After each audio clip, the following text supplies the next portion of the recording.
Perkembangan Pancasila dalam konteks sejarah dari masa ke masa.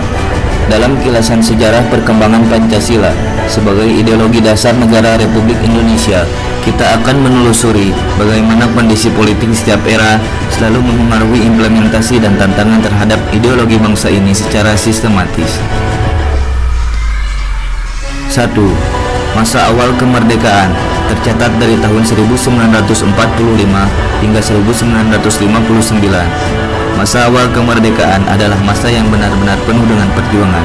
Pancasila langsung diangkat sebagai konsensus dasar dan landasan konstitusional. Situasi di lapangan pada saat itu, negara baru berdiri, kondisi politik rapuh, dan masih menghadapi ancaman separatisme serta agresi militer. Di tengah situasi yang genting ini, implementasi Pancasila menjadi perekat bangsa, namun ia langsung diuji dengan terjadinya berbagai upaya subversi ideologi dan pemberontakan yang ingin mengganti dasar negara seperti pemberontakan PKI Madiun. Meski demikian, Pancasila berhasil dipertahankan sebagai benteng dan pemersatu bangsa. 2. Masa Orde Lama. Pasang surut demokrasi dan ideologi tercatat dari tahun 1949 hingga 1966.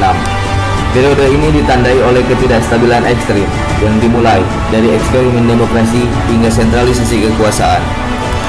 Politik awal atau demokrasi liberal, yaitu perubahan menjadi Republik Indonesia Serikat atau RIS, dan dilanjutkan dengan demokrasi liberal dari tahun 1950 hingga 1959. Sistem ini menyebabkan kabinet tidak stabil, konstitusi tidak pasti, dengan Pancasila terkikis oleh ideologi liberalisme. Kondisi politik lanjut atau demokrasi terpimpin. Kegagalan ini diakhiri dengan dekret presiden pada tanggal 5 Juli 1959 yang memicu sentralisasi kekuasaan di tangan Presiden Soekarno. Implementasi penerapan Pancasila menjadi tidak konsisten dan rentan dijadikan alat politik.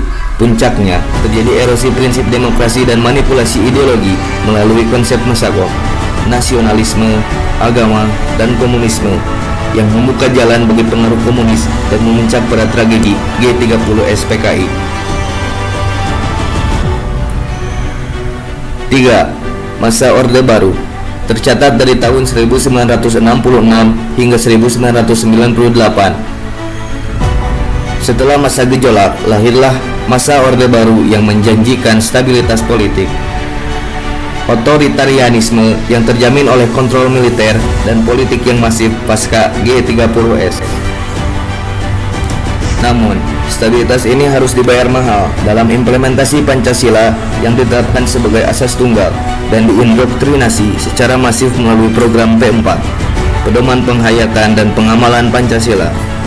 Namun, Pancasila justru digunakan sebagai instrumen legitimasi bagi para rezim dengan terjadinya penyimpangan substansial seperti nilai keadilan sosial dirusak oleh praktik korupsi, kolusi, dan nepotisme, sementara nilai kerakyatan dibungkam oleh otoritarianisme politik. 4. Era Reformasi tercatat dari tahun 1998 berlanjut hingga sekarang. Tahun 1998 membuka lembaran baru, transisi menuju sistem demokrasi multipartai dan keterbukaan. Bagai pembukaan keran kebebasan dan penguatan sistem check and balance dalam pemerintahan. Maka dari itu, Pancasila dikembalikan kepada kedudukannya yang hakiki sebagai ideologi terbuka, sumber hukum tertinggi.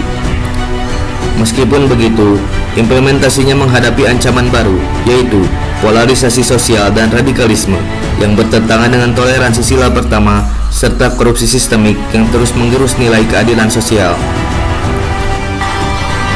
Kesimpulan, analisis menunjukkan bahwa tantangan terhadap Pancasila selalu datang dari implementasinya, dari tangan-tangan yang menyalahgunakannya sebagai alat kekuasaan, bukan dari ideologinya sendiri.